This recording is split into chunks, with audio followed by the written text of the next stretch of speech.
Assalamualaikum warahmatullahi wabarakatuh. Kami dari kelompok 5 yang beranggotakan saya sendiri Indah Hidayati NPM 214. Saya Anis Eliawati NPM 19144600216. Saya Ferdinand Sonsawa Safiro NPM 19144600215. Saya Erlin Dwi Meningrum NPM 19144600213. Di sini kami akan mempresentasikan hasil diskusi kami yang berjudul Mengenal Otak. Di sini saya akan menjelaskan tentang pengertian otak, sel, dan fungsi otak. Otak adalah organ vital yang terdiri dari 100-200 miliar sel aktif yang saling berhubungan dan bertanggung jawab atas fungsi mental dan intelektual manusia.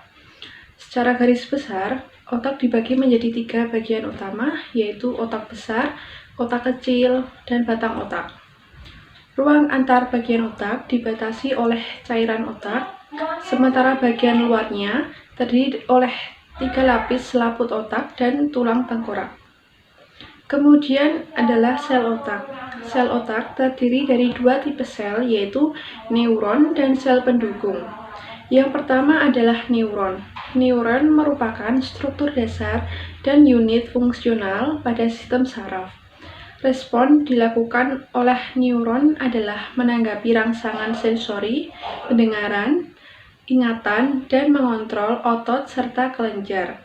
Struktur sel neuron terdiri dari 3 bagian, yaitu yang pertama dendrit. Dendrit yang menerima informasi dari sel lain dan mengirimkan pesan ke sel bodi atau badan sel. Yang kedua adalah sel bodi atau badan sel. Mengandung inti, mitokondria, dan tipe organel lainnya yang termasuk dalam sel eukariotik. Dan yang ketiga adalah akson, yaitu menyalurkan pesan yang berasal dari sel bodi. Akson dapat berbeda-beda panjangnya, dari yang hanya sepanjang milimeter sampai meter. Yang kedua adalah sel pendukung atau neuroglia. Bekerja untuk mendukung fungsi neuron dan jumlahnya 5 kali lebih banyak dibandingkan dengan neuron dalam sistem saraf pusat. Neuroglia jumlahnya lebih banyak dari sel-sel neuron. Neuroglia memiliki peranan penting dalam fungsi normal sistem saraf. Neuroglia meliputi beberapa macam tipe, antara lain astrosit, oligodendrosit, mikroglia, dan sel ependim. Kemudian yang kedua adalah fungsi otak. Fungsi otak terdiri dari beberapa macam, yaitu yang pertama, fungsi otak bagian depan. Otak depan bertanggung jawab untuk menerima dan memproses informasi. Fungsi otak depan berkaitan dengan pemikiran, pemahaman, perasaan, dan pengontrolan gerak atau fungsi otot tubuh manusia. Yang kedua adalah fungsi otak bagian tengah. Otak tengah adalah bagian terkecil dari otak dan bertindak sebagai stasiun relasi untuk informasi pendengaran dan visual. Fungsi otak tengah digunakan untuk berbagai fungsi penting seperti sistem visual, sistem pendengaran, dan pergerakan mata. Kemudian yang ketiga adalah fungsi otak besar. Otak besar yaitu disebut cerebrum, adalah bagian otak yang bertanggung jawab untuk gerakan sadar seperti kontraksi otot rangka. Fungsi otak juga penting untuk fungsi lain seperti belajar, emosi, ingatan, dan persepsi. Yang keempat adalah fungsi otak kecil. Otak kecil adalah bagian otak yang mengontrol gerakan dan keseimbangan. Fungsi otak kecil juga membantu mempelajari dan mengingat keterampilan motorik. Yang kelima adalah fungsi otak bagian belakang.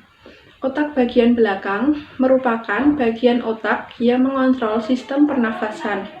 Fungsi otak belakang yaitu mengontrol fungsi tubuh penting lainnya, seperti detak jantung dan sistem pencernaan. Yang keenam adalah fungsi otak bagian kanan. Otak kanan berperan dalam perkembangan kecerdasan emosional dan berbagai bentuk ekspresi tubuh seperti menyanyi, menari, dan melukis. Dan yang ketujuh adalah fungsi otak bagian kiri. Otak bagian kiri berperan dalam hal-hal yang berhubungan dengan logika, pemikiran, dan penalaran. Fungsi otak kiri juga mencakup keterampilan menulis dan membaca. Kemudian yaitu peta otak.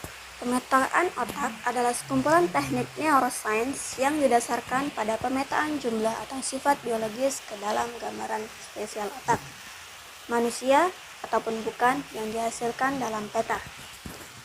Kemudian yaitu neuron.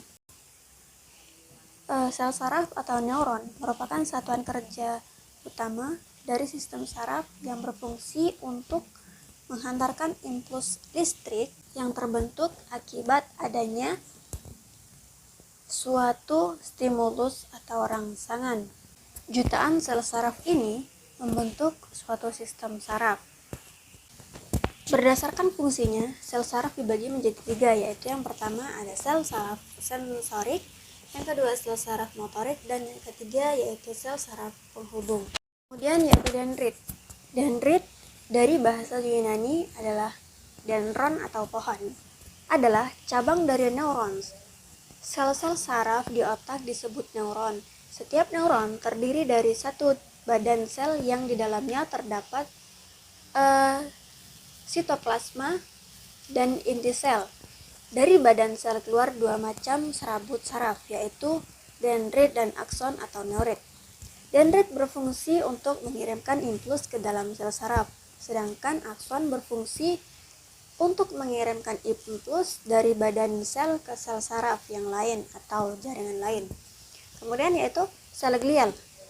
Neuroglial atau sel glial merupakan sel yang berfungsi sebagai pendukung kerja sel saraf.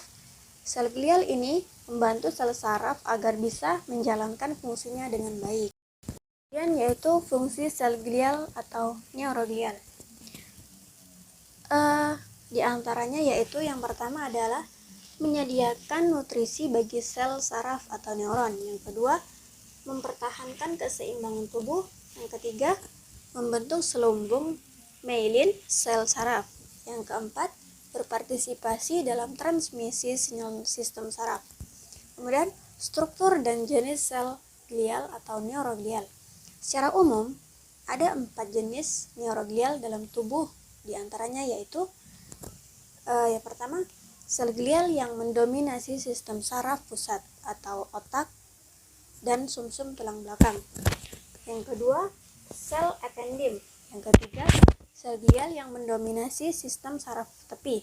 Dan yang terakhir, sel Schwann. Baik, di sini saya akan menjelaskan tentang pusat-pusat kecerdasan pada otak. Yaitu yang pertama, ada otak besar atau cerebrum. Cerebrum merupakan bagian terbesar dari otak. Cerebrum terbagi menjadi 2 bagian, yaitu otak kanan dan otak kiri. Belahan otak kanan berfungsi untuk mengontrol pergerakan sisi kiri tubuh, dan belahan otak kiri mengontrol gerakan di sisi kanan tubuh. Sementara bagian dalam cerebrum mengandung sel-sel saraf berselubung myelin yang berperan dalam menyampaikan informasi antara otak dan saraf tulang belakang, yaitu lobus frontal, bagian depan yang mengendalikan gerakan, ucapan, perilaku, memori, emosi, dan kepribadian. Bagian otak ini juga berperan dalam fungsi intelektual seperti proses berpikir, penalaran, pemecahan masalah, pengambilan keputusan, dan perencanaan. Selanjutnya ada belahan otak dan fungsinya.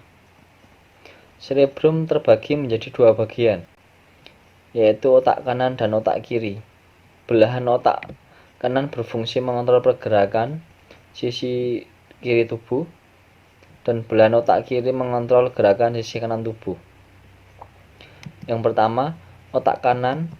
Otak kanan merupakan bagian paling baik untuk mengerjakan tugas yang berhubungan dengan kreativitas dan sesuatu yang ekspresif. Yang kedua, otak kiri. Otak kiri berfungsi untuk mengerjakan tugas-tugas yang sifatnya logis.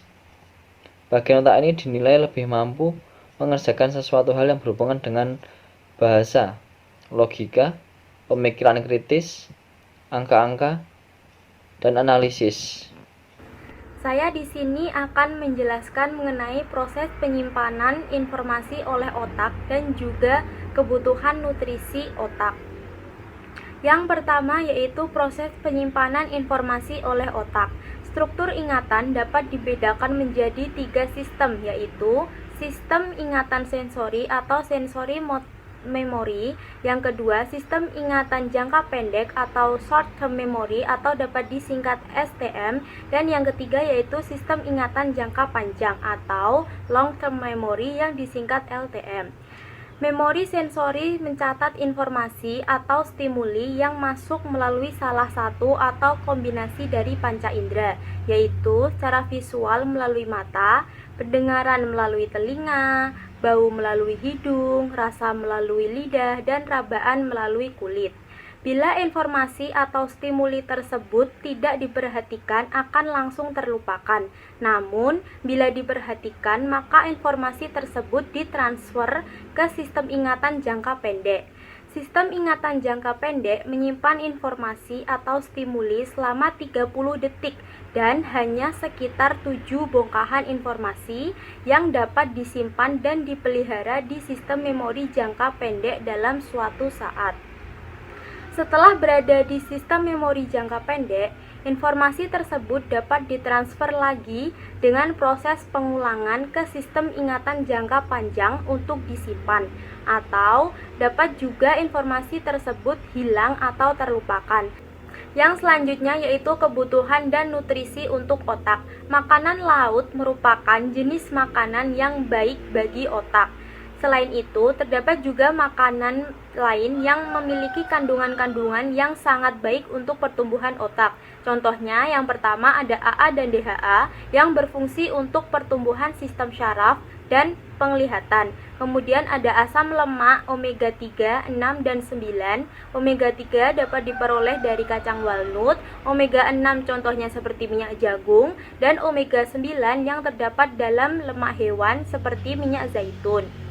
Yang selanjutnya ada asam amino yang berfungsi untuk mengatur pembentukan senyawa serotonin yang terlibat di dalam sistem saraf yang penting untuk meningkatkan daya ingat. Kemudian ada triptofan yang berfungsi untuk mempengaruhi pengendalian diri, pemusatan perhatian atau konsentrasi, dan emosi serta perilaku anak. Kemudian ada vitamin B yang dapat membantu perkembangan otak dan mengaktifkan fungsi otak yang pada akhirnya bisa meningkatkan memori. Kemudian ada vitamin B12, kemudian ada vitamin B6 yang sangat penting untuk perkembangan otak. Kemudian ada zat besi yang berfungsi untuk mempengaruhi aktivitas sistem saraf. Kemudian ada zodium yang berfungsi dalam pembentukan hormon di dalam kelenjar tiroid.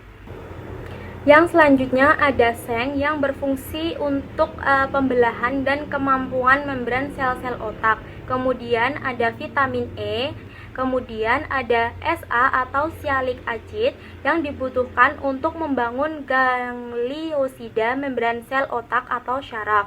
Kemudian yang terakhir ada sphingomyelin yang berperan dalam pembentukan myelin. Mungkin hanya ini dapat kami jelaskan dan presentasikan. Jika ada kata yang kurang dan kurang tepat, kami mohon maaf, kepada Allah kami mohon ampun. Akhirul kalam, wabillahi taufiq wal hidayah. Assalamualaikum warahmatullahi wabarakatuh.